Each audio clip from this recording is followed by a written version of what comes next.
Hello, my name is Zachary Levi. I should have a little tag. And I play Shazam. It's smoky in here. Yeah, let's cut on that. So, Creating a perfect sequel to what we did before. It's a very difficult thing to do, so we had a bit more time and a bit more budget to go and figure out how to do this. Shazam became truly a fan favorite. People loved that tone that David Sandberg was able to find. Let's roll. Rolling. And that's what we're bringing back. Camera set. I was excited to return to this world because, first of all, I love it. I think the characters are great. But this is the first time I've done a sequel to one of my own movies. So to step onto this set again was such a cool feeling. Shazam 2, I was waiting for that script during the pandemic. And the day that it finally came in, I was super giggly. I couldn't believe it. We set a meeting. We tell them we want to negotiate, okay? We offer up our powers in exchange for Freddy, but instead, we grab one of them, and that's when we really use that to trade. Just talking to David as we developed the sequel, it was just trying to honor who the characters were, because you can make 24 sequels, but like, what is the sequel? That is the honest continuation of Billy's story, of Freddy's story in the Shazam world. When you're doing a sequel to a movie that already did so well, it's nerve-wracking because you have to fulfill the expectations that were in the first one, and that's a big responsibility. Shazam 2, let's go. Jack, how we feeling? I got a monologue. Do some of your lines for us. There's spaghetti on the floor, nobody knows how to pick it up.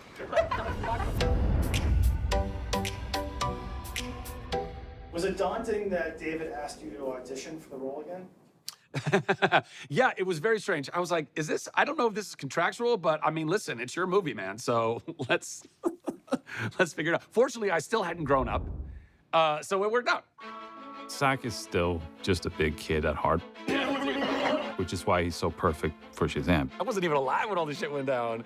I don't even think there were sandwiches. It was so long ago, you know? But now, in the present day, we have got sandwiches. The energy of the character of Shazam, just so brilliantly played by Zach. It was so fun to sit across a table and witness that performance in real life. I was very excited just to get everyone back together again, as well as to bring in some new characters. It's funny to see Zachary Levi against Helen Mirren because, I mean, he kind of towers over her, so you think it will be sort of an uneven dynamic, but Helen Mirren, she has such presence that she can really be intimidating. You are very menacing. Like, you have a real presence. That goes a long way. For real. I don't know what everybody wants her to be or thinks she ought to be, but that dope, awesome, cool, chill, grounded, giving, generous, fun, intelligent, talented, beautiful, ageless woman that you see in movies and you go, I feel like, is that really her in real life? That's her in real life. Come on. With Helen, even if she's coming into just the second movie, she's a natural leader, a figurehead, someone everyone's kind of looking up to. 3, 2, 1, go! He's not very powerful. I have to carry like that. I'd much prefer just go, like, go away, little flea. Yeah, but look at that. 3, 2, 1, go! 1, go! Bam! I love it. Yeah. Let's do another one. Having walked into a set after she has left, you could feel like there's a different air, like everyone just learned something. It's incredible fun. But I'm very jealous of my bad sister who gets to ride the dragon. You thought you were invulnerable, but no, magic can kill magic. With Lucy, she's really good at being intimidating, sometimes without even saying a word, with just a look. But I mean, it's funny that she can be so menacing on screen because she's just lovely off screen. Like, she was one of the most pleasant people I've ever worked with. Lucy likes some fun. She likes a little dance. So's Rachel. Yeah. Rachel, I am in love with that girl. Looking good. Okay. Yeah, let's see what happens. She is beyond talented. Lift your hands, nothing's happening, and then it'll basically be fun after that. She's great. I mean, a big ball of energy. You'll need this. Oh, my costume is coming undone. Never mind, never mind. Sorry. Very friendly, full of love. We welcomed her into the family. That was fun. It's unreal. I pinch myself daily. I'd only heard great things about this group of people, so, you know, I was just kind of nervous to infiltrate a homeostasis that had been established on the first one. I'm doing my best. But it was such a welcoming environment immediately. Oh my God, I'm so sorry. I wasn't paying attention. No, I'm so totally sorry. my fault. No. Are you okay? Yeah. Cool. I'm okay. You gonna walk me to class or what? Walk into class? Oh, absolutely. Yeah, that's what I was about to do. I'm just thinking about how I could take that on. I mean, I'm really good at walking class. Her relationship with Jack in the movie is just such a joy to watch because they have such chemistry. They had fun together, and you could tell that they got along so well off screen as well. I've actually never been up here. Action? My first so line excited. My first line is action. It's been such a pleasure to work with her. She's a perfect actor. She's really, like, to a T, perfect. Jack and I have become best friends on this shoot. Please. I was just brave because I have my powers. And I also run a big house. I mean, this whole cast is so tight-knit, and it's unlike anything I've ever seen before, where we just look after each other. One of my favorite parts of the movie is the dynamic between Freddy and the wizard. Because you have lovable Freddy, who's this goofy kid, and you have this angry, bitter wizard. That half-wit Billy gave you the powers of Shazam? A little more sarcastic than Billy said, but hey, all good. Let's just get out of here. No, let's just get out of here. And I'm so happy that we paired them up, because we've already seen Shazam and Freddy have their dynamic, which is great, but now to also get this version of it really adds something extra to the film. I look forward to seeing Jack throw him off. I'm sure Jaimin will be just fine and have the appropriate response. The seed? Yes, come, Jeff. You know my name is Freddy. Stop with me. I love that reaction you get to him. Yeah, do that again. It's so fun to improvise with Jaimin because he's so good. I love him so much. Working with Jack, that was quite fun. He's a loose cannon, but wonderful and naturally funny. Jack is someone who will crack everyone up. Sometimes he will ruin takes because he's just too funny. Take your powers, Billy. I hated that. Let's do it again.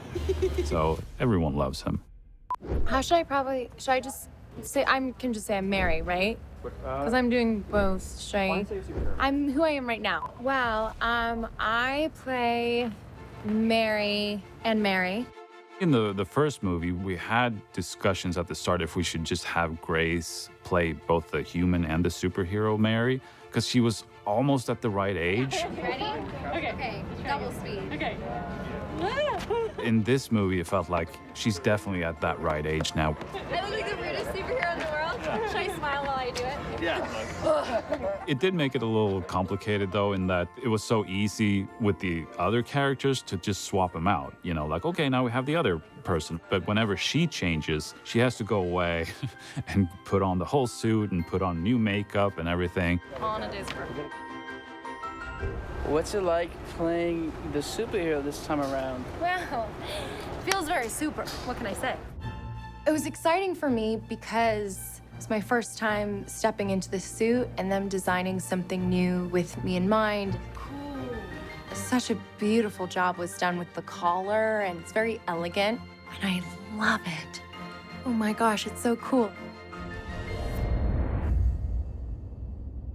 Did they put like a cooling system in there? No. So, thankfully I have the skirt, and if it wasn't for the fact that we're super, sweat would be fine. That when you're in Georgia in extreme heat, you do work up a sweat.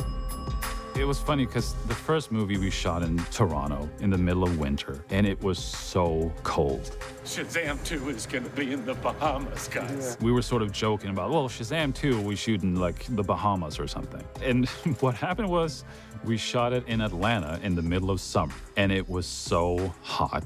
So everyone was sweating in their superhero suits.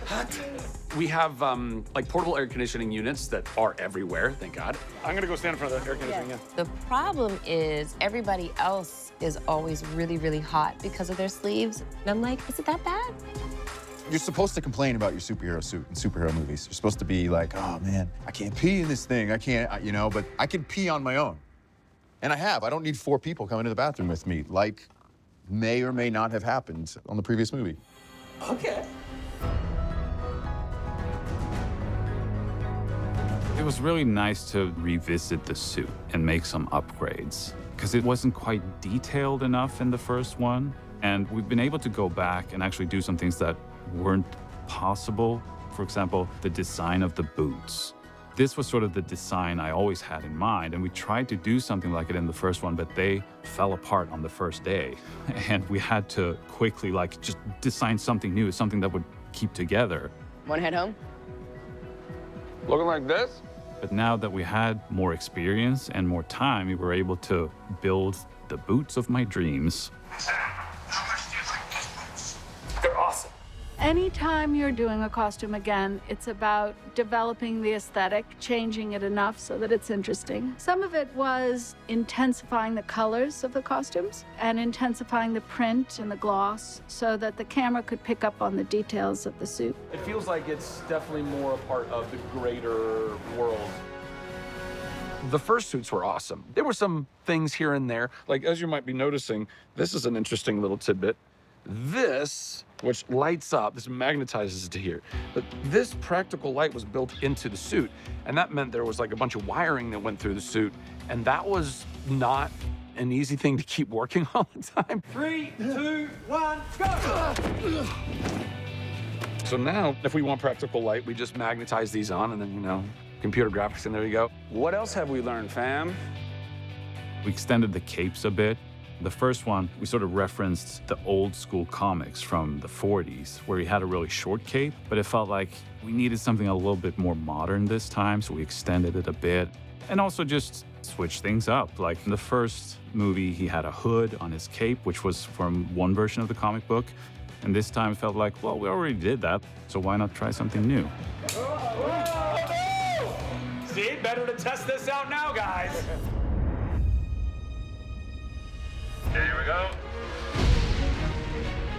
That was one of the most exciting aspects of Shazam! Fury of the Gods, to get to go bigger, to have bigger stakes, to have bigger action.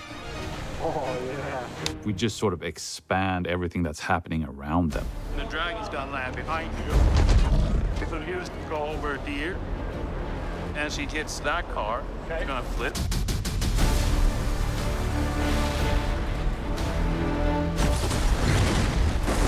Use super speed over here. While that's happening, you look up, she shoots again. You duck down so she hits that car over there. That flips. Wow. Then you're gonna come out and shoot at her. Okay. Shoot at the dragon, shoot at her. But she blocks it with a staff. And then from there, that's when you're like getting the idea. So dragon coming towards you, but then you take off. So how much of this is all in one shot and how much of this? All of it. This is a big one way. I love the scope of the environments in this movie. We go from Athens to the Rock of Eternity and the Library of Eternity to the Realm of the Gods. The God Realm and the throne room in particular was one of those things where it turned out bigger and more impressive than I sort of had imagined. It's sort of a partial set because our locations are just so huge that sometimes you could only build partial sets. And even when it's partial, it's very big. Like it takes up entire sound stages. Action! And then you fill out that even more with the effects just to make a massive environment. It's over, sisters. You can put anything behind it. Look. We're gonna do some blue screen work, and I think I'm gonna be at the fort. Oh my gosh. I haven't been in one of those before. Everyone's telling me I'm gonna love it. But I'm ready, I'm excited. What's going on here today? I'm on this thing. It's super comfortable. It's really comfortable. What are you doing behind the scenes right now? And action. We use tuning forks, which is a harness that flies them up in the air and lets them lay forward and kind of gives them that flight, can have them bank and turn. Shazam! And cut. Right there. We use another thing called a parallelogram, which is kind of like a seesaw on steroids. By far my favorite part of the job. flying is just great. A lot of the things that we talk about on set is like, oh, what's your flying pose gonna be? So some people have like the 2 arms up. I kind of have like this sort of thing. Grace, she does like a hands out. Unless you're like a superhero, you don't think it's like, what's my flying form gonna look like? So that stuff is always fun. So it's just a twist, and I'm kind of coming to camera. Yeah, oh, sorry, like you're coming in. Yeah. It's all about timing, and it's very technical work. Action. Action. Back. Action. And action. But it's quite a workout. And cut. You need a strong core to do all these things. Wait, I gotta take a break. Sorry. I got no left. Nothing left. We go back and forth with stunts all the time on trying to figure out the best way to have somebody flying 30 feet or so. We have to then match up what stunts did with a digi-double. So all of our departments are so intermeshed. We can do whatever we want now with CG. I'm not even really here. That's crazy. No. You're in the Matrix, bro. Right now, we have this awesome set here, but if I load up these models, then I can show you what it's going to look like a little closer to the final. For this statue, they would have loved to build the whole thing, but it's going to be CG, so they can frame up for their shots, get all the actors in there, and sort of look at these CG things as if they're actually there. It's based on an AR kit, and you can put in any kind of CG imagery into the real world. So what we've done is we've used that to import geometry into the location, just move the pad around to help establish eye lines for the actors or to give the camera operators kind of a sense of where the top is. Oh, there's a lot of these guys, the unicorns. On the set, they've actually given us references to how the unicorns look, and that's just like mind-boggling for me to have this technology that enables me to visualize what's happening in the scene so clearly. This could be your handle right there, right? Like that? Yeah. There's Team Unicorn. It's really fun. There's the aspect when our unicorns turn to leaves, so we had to sit on almost like a dunk tank device. You ready to drop? Didn't I tell you a unicorn exists? Yeah, didn't know they looked like this. That on action, we just kind of dropped. 1, 2, 3, 4. Okay, that was good. Yeah? Good? And all of us on our first go were a little like, whoa, that was a rush. Let's go. That was exciting. And then we had to take after take, and all of us were like, yeah, and then getting pretty comfortable with the dunk tank experience. The unicorn sort of way in there, and when she says hello, that's when you all see it. And then it starts charging. Running! Throwing the Skittles was so cool because I got to say taste the rainbow, and it's such an iconic line. Oh yeah, that's impressive. You might think you know what unicorns are. Nice and fluffy, sort of, ooh, it's rainbows. But we wanted to do something that you've never seen before. You love a good scare. These unicorns are frightening, naturally, because David Sandberg is directing this, and he has a love for the horror genre. Give some kids nightmares. David Sandberg, I've never met anyone who loves what he does so much. It makes me feel like we're in safe hands here at Shazam. Yeah, we really want to see those eyes. David's a very free director. He's not gonna move on if it's not working for him. But short of that, you're really allowed to play and kind of bring him ideas. And dip out of the current, and then jab them through. Exactly. Right. Cool. He's a brilliant director. He knows his stuff. It's so beautiful. And he finds joy in the littlest of things. I want you to do a little like throwing yourself back. We love David. Action. And cut. As a Southern European working with a Northern European, we're very different people. I mean, Latins, we're, let me hug you, and hi, and how are you? And he's like, hello? Monster.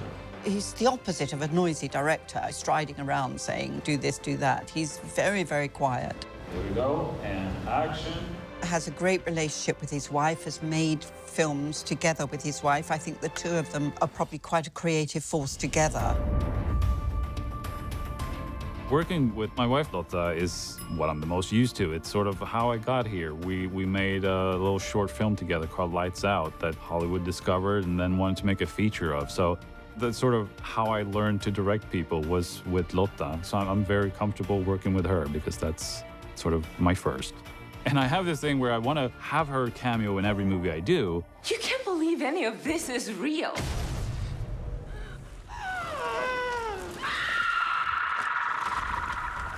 But she died in the first one, so it's like, ooh, how do we do that? Charging up the car.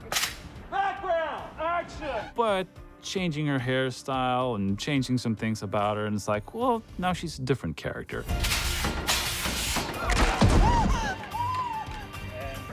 This is actually the first movie where my cameo is more than just a voice or someone in lots of makeup. You actually see me as me, and I even say a couple of words in Swedish. I got to do a little stunt work in the movie, which was a lot of fun. It gives you a new sense of what you're putting your actors through. It kind of hurts, it's kind of difficult, but it's a lot of fun and something I could have done all day. I came in yesterday to wardrobe, put this thing on again, looked in the mirror, I was like, oh my gosh, I'm Billy Batson again. We have a cameo by Michael Gray, who's the original Billy Batson from the 70s TV show Shazam. Action. Holy moly! Who expected almost 50 years later I'd be doing something in Shazam again? I never thought it. I love it. I already told him he's perfect. And after all these years, it makes me feel like I'm in my 20s again. Obviously, I'm not, but I feel like it. Wonder Woman was in the script from day one, and I was very excited, but I also didn't quite believe it. I was like, are we really gonna get Gal Gadot to do this? And I didn't really believe it until we were actually shooting it. It was an amazing thing you did. She was so pleasant and nice to work with, and she was so game to do anything. Stick to saving the world, kid. You work on a movie for very long, and you don't get to see the final result until the very end of post-production. It's almost like seeing the movie for the first time and realizing that, oh, this did actually work, and it's such a relief.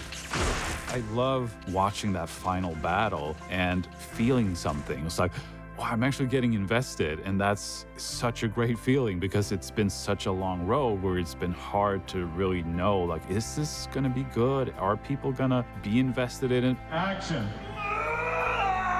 But I think it's gonna work.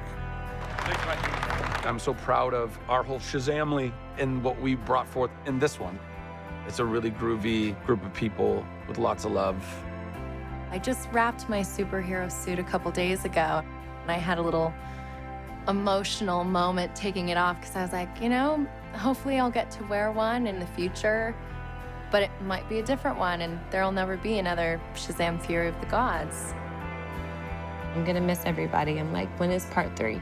I mean, the amount of people that have come to me and told me after I saw the movie, I just felt better. And I think that's one of the coolest things about making movies, you know, that we get to entertain people, that we get to transport them to another world. That's amazing. And they get to have that little bit of escapism. Yeah, it's great. It's a groovy job. You know what I'm saying?